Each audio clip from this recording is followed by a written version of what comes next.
Hello friend, good morning, नमस्कार, सत श्री अकाल दोस्तों। जैसा कि आप जानते हो कि 4 तारीख से लेके एक सप्ताह हम मार्च मंथ में सेफ्टी वीक सेलिब्रेट करते हैं।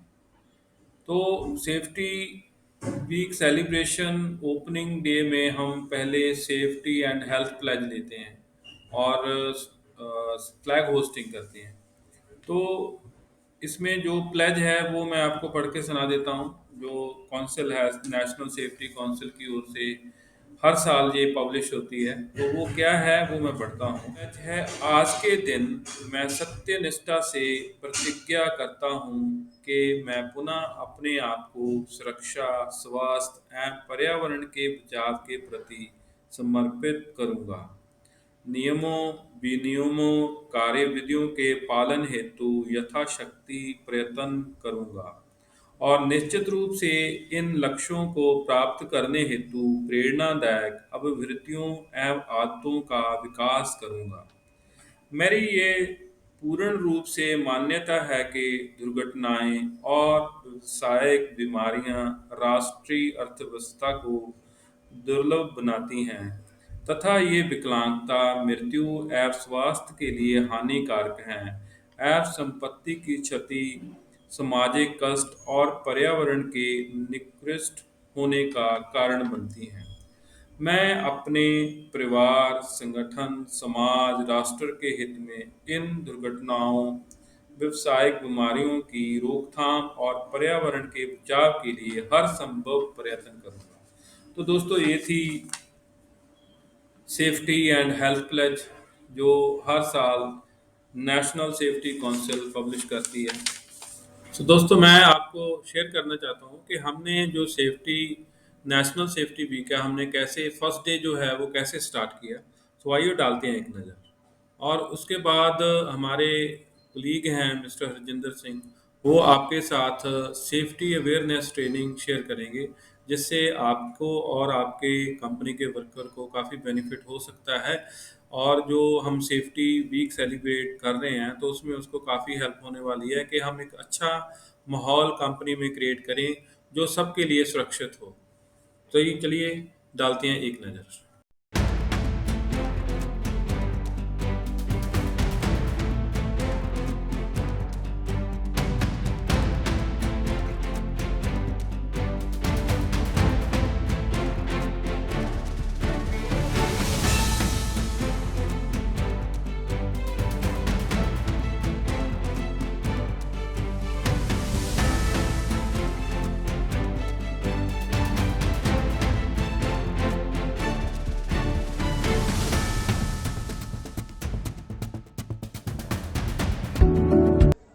नमस्कार, मेरा नाम हरजिंदर सिंह।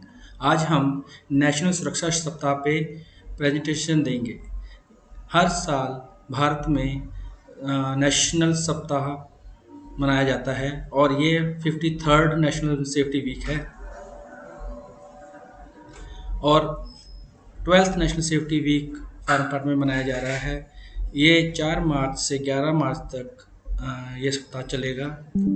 और ये जो हमारी प्रेजेंटेशन है ये सेफ्टी अवेयरनेस की है जो शॉप फ्लोर पे हम ऑपरेटर को देते हैं। क्या आप जानते हैं कि अकॉर्डिंग टू आईएलओ मतलब इंटरनेशनल लेबर ऑर्गेनाइजेशन के अनुसार हर रोज 1,60,000 एक्सीडेंट होते हैं सिर्फ इंडस्ट्री में और 1 लाख के करीब लोग मर जाते हैं जब काम करते वक्त जख्मी होते हैं। और अगर हम भारत की बात करें तो nearly 4 lakh employees industrial accident के शिकार होते हैं पर ईयर और एटलीस्ट 650 जो है एक्सीडेंट से उनकी मौत हो जाती है। ये है यमराज। ये कहते हैं कि who is the responsible for your safety. तो कहने का मतलब है हम खुद अपनी सेफ्टी के जिम्मेवार हैं। You are responsible for your own safety. What is an accident? दुर्घटना क्या होती है? एक अनियोजित, अनियंत्रित घटना जिसके परिणाम स्वरूप शारीरिक चोट या मृत्यु हो सकती है, संयंत्र, उपकरण या पर्यावरण को क्षति आदि या कोई अन्य हानि हुई, उसको हम दुर्घटना कहते हैं। जैसे अभी इस पिक्चर में शो हो रहा है कि बंदा काम करते वक्त नीचे गिर गया है, तो ये दुर्घटना है। और ये बंदा बेशक वर्क सेफ्टी स्टैंडर्ड लगा रहा है, लेकिन इसने सेफ्टी को, सुरक्षा को मद्देनजर नहीं रखा हुआ है। अगर इसमें से चेयर या स्टूल खिसक जाता है तो दुर्घटना हो सकती है। एक्सीडेंट के कारण होते हैं डायरेक्ट और इनडायरेक्ट। हम यहाँ पहले इनडायरेक्ट की बात करते हैं। इनडायरेक्ट जो एक्सीडेंट के कॉज होते हैं वो होते हैं फिजियोलॉजिकल अनसूटेबिलिटी, मतलब कि पुअर आई साइट। अगर हमारी आंखें कमज़ोर हैं तो ये एक्सीडेंट को निमंत्रण दे सकती हैं, क्योंकि हमें वो धुंधला दिखेगा या कम दिखेगा, जिसकी वजह से दुर्घटना हो सकती है। अगर हमारी सुनने की शक्ति कमज़ोर है तो भी एक्सीडेंट हो सकता है। और पुअर मेमोरीज भी इसी का एक रीज़न हो सकता है घटना का। साइकोलॉजिकल अनस्टेबिलिटी का मतलब है कि लैक ऑफ अवेयरनेस। अगर हमें किसी काम की अवेयरनेस नहीं है तो उसका कारण क्या होगा? एक्सीडेंट। और अगर हमें ट्रेनिंग नहीं दी जाती किसी भी चीज़ की तो भी एक्सीडेंट हो सकता है। जैसे अगर हम सेफ्टी की ट्रेनिंग ना दें और हम कहें कि हम सेफ्टी करेंगे या सुरक्षा करेंगे तो मुश्किल है, क्योंकि हमें पता ही नहीं होगा कि कैसे हम सेफ्टी कर सकते हैं, सुरक्षा कर सकते हैं। अब और हमारा कई बार नेगेटिव एटीट्यूड भी होता है, दृष्टिकोण होता है हमारा नकारात्मक कि सेफ्टी को लेकर, कि ऐसा कुछ नहीं होता, जब जो होना है तभी होना है। तो ये जो नेगेटिव दृष्टिकोण है, एटीट्यूड है, ये भी एक्सीडेंट का कारण होता है। थर्ड रीज़न है इनडायरेक्ट में लैक ऑफ नॉलेज। अगर हमें अपने काम के प्रति हमें नॉलेज नहीं होगी तो भी एक्सीडेंट हो सकता है। मान लो कोई ऑपरेटर ब्रोच चला रहा है लेकिन उसको ब्रोच चलाना नहीं आता और हमने वैसे ही कह दिया कि चलो ऑपरेटर अभी यहाँ नहीं है, थोड़े टाइम के लिए तुम चला लो, तो इसका रीज़न कारण क्या होगा? एक्सीडेंट, क्योंकि उसको पता नहीं होगा ब्रोच कैसे चलाया जाता है। तो ये सब जो इनडायरेक्ट रीज़न है, कॉज हैं, ये एक्सीडेंट का कारण है।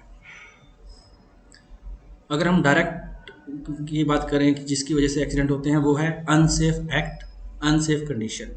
पहले हम अनसेफ एक्ट की बात करते हैं। Operating without authority. हम एग्जांपल यहाँ लेते हैं कि मान लो एक फोर्क लिफ्टर है, उसका जिसको अथॉरिटी नहीं है वो अगर फोर्क लिफ्ट चलाएगा तो इसका परिणाम क्या होगा कि वो मशीन में उसको मशीन से टकरा सकता है या किसी दूसरे एम्प्लॉय के साथ भी टकरा सकता है, जिससे कि एक्सीडेंट हो सकता है। अगर हम बाईपास सेफ्टी डिवाइस करते हैं तो भी एक्सीडेंट होते हैं। फॉर एग्जांपल, अगर मान लो प्रेस है, उसको हम 2 बटन से चलाते हैं ताकि हमारा जो दोनों हाथ हैं वो बिजी रहें, एंगेज रहें। लेकिन क्या करते हैं, कई बार हम उस एक स्विच के अंदर कागज़, पिन या कुछ ऐसा उसको डाल देते हैं ताकि वो परमानेंट ऑन रहे और एक बटन से हम उस प्रेस को चलाते हैं। इससे क्या होता है कि जल्दी प्रोडक्शन के चक्कर में हम हाथ को मशीन के बीच में कई बार लेकर आते हैं और क्या होता है, कई बार वो मशीन के साथ टकरा जाता है, जिससे कि हाथ कट भी सकता है। तो ये भी एक एक्सीडेंट का कारण है। दूसरा है अनसेफ कंडीशन, मतलब कि असुरक्षित हालात। ठीक है, फॉर एग्जांपल, अगर हमारी कोई मिलिंग की मशीन है और उसमें गार्ड नहीं लगा हुआ है तो क्या होता है, जब मशीन चलती है तो उसके जो चिप हैं या छोटे छोटे बूरे के कण हैं वो हवा में उड़ते हैं, जो साथ की मशीन पे काम करने वाले ऑपरेटर को लग सकते हैं, जिससे कि एक्सीडेंट हो सकता है। और मान लो अगर कोई शॉर्ट ब्लास्ट मशीन है, उसमें से डस्ट बाहर निकलती है मशीन चलने के बाद भी, तो भी वो अनसेफ कंडीशन को उत्पन्न करती हैं। तो ये जो वातावरण है या एरिया है, तो वो भी अनसेफ कंडीशन का एक एग्जाम्पल है। अगर प्रॉपर वेंटिलेशन नहीं होगा, घुटन महसूस होगी, कोई फ्रेश हवा नहीं आएगी, तो भी क्या है, ये अनसेफ कंडीशन है जिसकी वजह से एक्सीडेंट होते हैं। ये हमारा बॉडी पार्ट है। इसमें ये बताया गया है कि बाजू, हाथ और उंगलियां, ये 31% एक्सीडेंट के एरिया में आते हैं जब भी कोई दुर्घटना होती है। और जो 27% एक्सीडेंट होते हैं उसके अंतर्गत ये ट्रंक यानी कमर का हिस्सा उस एक्सीडेंट में आता है। और लेग्स, फीट, टोज, मतलब कि लात, पैर, पैरों की उंगलियां, इस ये जब एक्सीडेंट होता है तो 22% चांसेस होते हैं कि ये एक्सीडेंट में इफ़ेक्टिव होते हैं। तो हमें अपने बॉडी पार्ट का पूरा ध्यान रखना चाहिए दुर्घटना के दौरान। अनसेफ एक्ट का हम यहाँ पर एक पिक्चर्स के थ्रू एक्सप्लेन करते हैं। अब देखिए ये इस पिक्चर में ये दिखाया गया है कि ये ट्रॉली ओवरलोड है, मतलब कि एक सीमा से ऊपर इसको लोड किया हुआ है। इसका परिणाम क्या होगा कि ये क्रेट्स गिर सकते हैं, अपने ऊपर भी गिर सकते हैं, जिससे चोट लग सकती है। तो हमें इसको ओवरलोड नहीं करना है। ये बंदा यहाँ पर झुक कर सामान को उठा रहा है, ये 1 दिन 10 दिन 15 दिन तो उठा लेगा, लेकिन अगर इसको यही महीना 1 महीना करना पड़ेगा तो इसकी जो स्पाइन है, कमर है की रीढ़ की हड्डी है, इसमें प्रॉब्लम आ जाएगी और जिससे कि शायद ये चल भी ना पाए। तो हमें ऐसा नहीं करना, इसके लिए हमें ट्रॉली को यूज़ करना चाहिए। अब ये यहाँ पर ये ऑपरेटर उसको रीशार्प कर रहा है टूल को, लेकिन इसने क्या किया, अपने गॉगल नहीं लगाए, जिससे कि जब ये इसकी धार लगाएगा तो इसके जो कण हैं या चिंगारी हैं ये इसको इसकी आंखों में पड़ सकती हैं। तो ये अनसेफ एक्ट है, यानी कि असुरक्षित कार्य है। इसको ये अवॉइड करना चाहिए और गॉगल लगाने चाहिए, चश्मा लगाना चाहिए। अब ये वेल्डर बिना सेफ्टी ग्लासेस के वेल्डिंग कर रहा है, ये एक गलत कार्य है, ये असुरक्षित कार्य है। अब इसको वेल्डर को विद सेफ्टी ग्लासेस या माउथ शील्ड के साथ वेल्डिंग करनी चाहिए। यहाँ पर machine do not open the safety guards while machine running. Machine running के वक्त पर सेफ्टी गार्ड नहीं ओपन करने चाहिए। इससे क्या होगा, कई बार कोई लेडी ऑपरेट करती होती है तो उसकी चुनरी या बंदा ऑपरेट कर रहा है उसका मफलर इस मशीन में चलते हुए आ सकता है। इसलिए हमेशा गार्ड्स को, जो सेफ्टी मशीन के गार्ड्स हैं, उसको क्लोज करके ही मशीन चलानी चाहिए। अब यहाँ पर ये ऑपरेटर एंगल प्लेट को मैनुअली लिफ्ट कर रहा है, जो कि एक जोखिम भरा कार्य है, इससे दुर्घटना हो सकती है। ये फिसलकर इसके पैरों पर भी गिर सकता है। तो क्या करना चाहिए, ट्रॉली का यूज़ करना चाहिए ताकि दुर्घटना ना हो।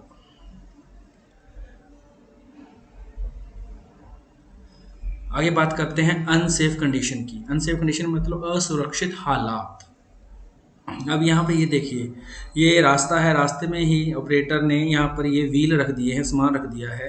अगर कोई जाएगा आते जाते इधर इस पे पैर लग जाएगा तो ये गिर जाएंगे, पैरों पे चोट लग सकती है। कभी भी रास्ते में कुछ भी पार्क नहीं करना चाहिए मटेरियल। अभी इस यहाँ पर क्या देखते हैं कि ऑपरेटर ने जल्दबाजी में ये जो सामान है, कार्टन है, रास्ते में ही रख दिए हैं और इससे क्या है कि सीढ़ियाँ ब्लॉक हो गई हैं। मान लो ऊपर कोई फायर लगती है, आग लगती है, या किसी ने ऊपर से नीचे आना है और नीचे से ऊपर जाना है तो उसको जाने में बहुत कठिनाई होगी और हो सकता है कि दुर्घटना भी हो जाए। इसलिए हर सामान का एक जगह होती है, उसको वहीं पर रखना चाहिए। और इसमें इस स्लाइड में मशीन से ऑयल गिर रहा है, इससे क्या होगा कि वहाँ पर चलने वाले ऑपरेटर को मुश्किल आ सकती है, वो फिसल सकता है, जिससे कि दुर्घटना हो सकती है। तो ये क्या है, ये अनसेफ कंडीशन है, हमको इस चीज़ को अवॉइड करना चाहिए। ये ड्रेनेज है, चलते हुए बंदा इसमें गिर सकता है, हमें क्या करना चाहिए, इसको ड्रेन को कवर कर देना चाहिए। इससे क्या हुआ, एक तो खूबसूरती बढ़ जाएगी, दूसरा देखने में भी अच्छा लगेगा और जो हमारी अनसेफ कंडीशन है वो भी ख़त्म हो जाएगी। ये देखा गया है कि जो एक्सीडेंट के कॉजेज़ होते हैं उसमें से जो अनसेफ एक्ट मतलब असुरक्षित कार्य होता है उसका जो कंट्रीब्यूट होता है वो 88% होता है, और जो अनसेफ कंडीशन होती है उसका 10% ही एक्सीडेंट का कारण बनता है, और जो 2% होता है उसमें किसी का बस नहीं चलता, वो गॉड्स एक्ट होता है। जैसे कि भूचाल आ गया, बाढ़ आ गई, ये सब गॉड्स एक्ट में आता है। तो कहने का मतलब है कि 2% को छोड़कर हम 98% एक्सीडेंट रोक सकते हैं। अभी हम इस एक स्लाइड में देख सकते हैं कि अनसेफ एक्ट क्या होता है। अब ये ऊपर हम मटेरियल को लोड अनलोड कर रहे हैं, इधर से उधर लेकर जा रहे हैं, लेकिन नीचे ऑपरेटर क्या है, कभी इधर भाग रहा है, कभी उधर भाग रहा है। तो ये क्या है, ये सुरक्षित कार्य है। और दूसरे में देख रहे हैं कि जो ये इसकी रस्सी है, रोप है, वो क्रैक हो चुका है, यानी कि किसी भी टाइम ये नीचे गिर सकता है कमज़ोर रस्से की वजह से। तो ये अनसेफ कंडीशन है। और कई बार क्या होता है कि गिर जाता है कोई सामान तो हम बच जाते हैं, तो उसको कहते हैं नियर मिस, मतलब बाल बाल बच गए। और एक्सीडेंट में क्या होता है, प्रॉपर्टी डैमेज हो जाती है, अगर वो इंसान के ऊपर गिर जाए तो वो दुर्घटना हो जाती है। डाटा कहता है कि अगर 300 नियर मिस होते हैं, तो अगर हम उसकी रोकथाम नहीं करते तो उसमें से 29 ऐसे होते हैं एक्सीडेंट जो कि माइनर में कन्वर्ट हो जाते हैं, जैसे जख्मी हो जाता है, फ्रैक्चर हो जाते हैं। और अगर उस पे भी अगर हम आगे रोकथाम नहीं करते तो उसमें से एक ऐसा होता है जो कि मेजर एक्सीडेंट में तब्दील हो जाता है, जैसे कि मौत हो जाती है। ठीक है, तो हमें पहले ही नियर मिस पे ही इसको कंट्रोल कर लेना चाहिए। कहने का मतलब है कि जहाँ पर भी हमें लगे कि नियर मिस है, उसको सूचित कर दिया जाए कंसर्न पर्सन को। एक्सीडेंट की वजह से नुकसान क्या होता है? एक तो होता है डायरेक्ट लॉस, मतलब कि प्लांट डैमेज हो जाता है, बिल्डिंग डैमेज हो जाती है, मशीन डैमेज हो जाती है। ठीक है, दूसरा होता है बंदे जख्मी हो जाते हैं, मौत भी हो जाती है। और दुर्घटना की वजह से जो इलाज होता है वो बहुत महंगा होता है, लाखों में चला जाता है, 2 लाख और 10 लाख तक के भी जा सकता है। ये हमें होते हैं डायरेक्ट लॉस। और अगर हम इनडायरेक्ट लॉस की बात करें तो एक्सीडेंट की वजह से जो बॉडी में पेन होता है, लॉस होता है, वो हम किसी को भी शेयर नहीं कर सकते, वो इतना खतरनाक होता है। और मान लो कि कोई जो स्किल्ड पर्सन है, उसका एक्सीडेंट हो गया है और वो ही है ऐसा बंदा है जो किसी पर्टिकुलर मशीन को की सेटिंग कर सकता है, चला सकता है। अगर वो ही जख्मी हो गया, मतलब बस 10 दिन के लिए, महीने के लिए, तो प्रोडक्शन का लॉस होता है जो कि बहुत अनबियरेबल होता है। ऐसे ही मोरल भी है जो लो हो जाता है। ये सब इनडायरेक्ट लॉस है। अब जो ये दुर्घटना होती है इसको सुरक्षा की जिम्मेवारी भी हमारी ही होती है। तो हम यहाँ पर कहेंगे सुरक्षा क्या होती है? शरीर पर चोट के जोखिम, स्वास्थ्य हानि के जोखिम और संपत्ति को नुकसान से मुक्ति के लिए योजनाओं के कुछ निवारक उपाय होते हैं जिसे सेफ्टी कहते हैं। कहने का मतलब फ्री फ्रॉम डेंजर, खतरे से बाहर। यह एक क्वेश्चन आता है कि हम अगर ऑफिस में या शॉप फ्लोर पे या काम पे आते हैं तो हम कैसे जाना चाहते हैं? ऐसे जाना चाहते हैं या ऐसे? दुर्घटना को अगर हम नहीं करेंगे तो सुरक्षा नहीं करेंगे तो हम ऐसे जाएंगे। अगर हम पूरी सेफ्टी के रूल्स दिशा निर्देश को पालन करेंगे तो हम वापस ऐसे जेंटलमैन की तरह जाएंगे। चॉइस हमारी है। ठीक है, जैसा आप जाना चाहते हो। मत कहने का मतलब है सेफ्टी को अपनाओ और दुर्घटना से बचो। सेफ्टी क्यों जरूरी है, ये अभी हम बात कर चुके हैं कि प्रोडक्शन लॉस होता है, एम्प्लॉयज़ की अर्निंग का नुकसान होता है और भी कई नुकसान होते हैं, इसलिए सुरक्षा ज़रूरी है। हम सुरक्षा को कैसे इंश्योर कर सकते हैं? अब यहाँ पर एक पिक्चर है जिसमें बच्चा खेल रहा है अपनी मस्ती में, लेकिन उसकी सुरक्षा के लिए हमने यहाँ पर तकिए लगाए हुए हैं ताकि अगर वो गिरे तो सुरक्षित रहे। ऐसे ही कंपनी में हमें पीपीई दिए जाते हैं। पीपी मतलब पर्सनल प्रोटेक्टिव इक्विपमेंट, व्यक्तिगत सुरक्षा उपकरण या फिर सुरक्षा के यंत्र, जैसे safety goggle, hand glove, apron, arm sleeves, face shield, safety shoes, helmets, nose mask, safety belt. और ये जो बॉडी, ये कहाँ पर यूज़ होने चाहिए? इनके बॉडी पार्ट बताए गए हैं, जैसे आइज़ हो गए, हैंड हो गए, बॉडी हो गई, और भी पार्ट्स यहाँ पर बताए गए हैं। अब इनको हम आगे पिक्चर के थ्रू समझने की कोशिश करेंगे। जैसे ये है ग्लव्स। ग्लव्स भी फटे हुए नहीं होने चाहिए, मैले नहीं होने चाहिए, साफ़ सुथरे होने चाहिए और एक पर्टिकुलर फ्रीक्वेंसी के बाद चेंज कर लेने चाहिए, तभी उनका फ़ायदा है। ये हेलमेट है। हेलमेट यहाँ प्रेस पे भी यूज़ कर सकते हैं, ब्रोचिंग मशीन पे भी यूज़ कर सकते हैं, या कहीं ऐसा जहाँ पर ऑपरेटर के ऊपर आसमान इधर उधर हैवी मटेरियल लोड अनलोड होता है, वहाँ पर हेलमेट पहनना चाहिए। कंस्ट्रक्शन जहाँ होती है वहाँ पर हेलमेट पहनना चाहिए। गॉगल्स, चश्मा पहनना चाहिए। ये डीबरिंग, ग्राइंडिंग या वेल्डिंग पे ये गॉगल पहनना चाहिए। ईयर प्लग वहाँ पर यूज़ होते हैं जहाँ पर कानों की सुनने की शक्ति से ज़्यादा की ध्वनि उत्पन्न होती है, वहाँ पर हमें ये ईयर प्लग लगाने चाहिए। जैसे हैमरिंग हो गया, बड़ी बड़ी प्रेसेस हो गई, वहाँ पर हमें ईयर प्लग लगाने चाहिए ताकि हमारे कानों को या सुनने की शक्ति को कोई नुकसान ना हो।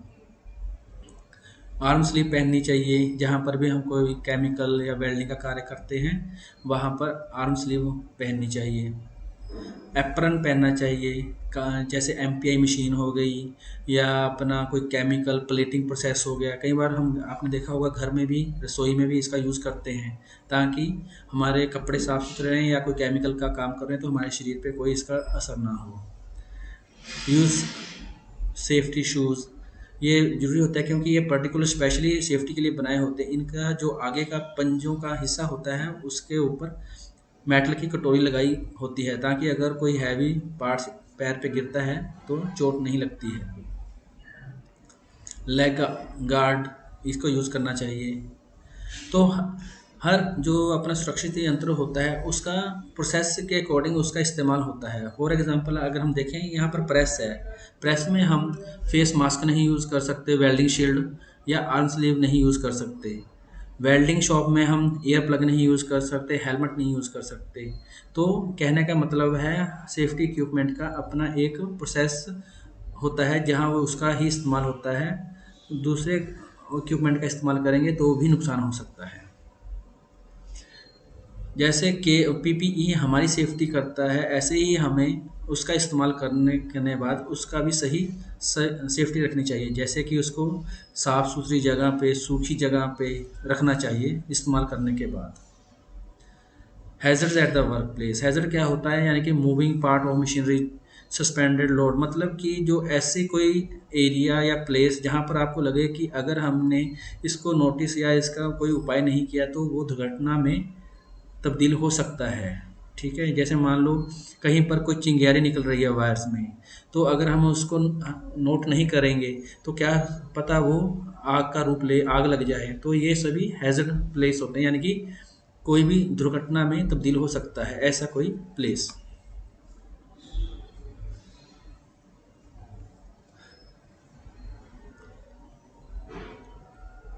हमेशा असुरक्षित परिस्थितियों को देखें। ठीक है, अगर आप अपने काम करने की जगह पर या कहीं भी किसी प्रकार की असुरक्षित स्थिति देखते हैं, या तो उसको ठीक कीजिए या फिर उसको सूचित कीजिए।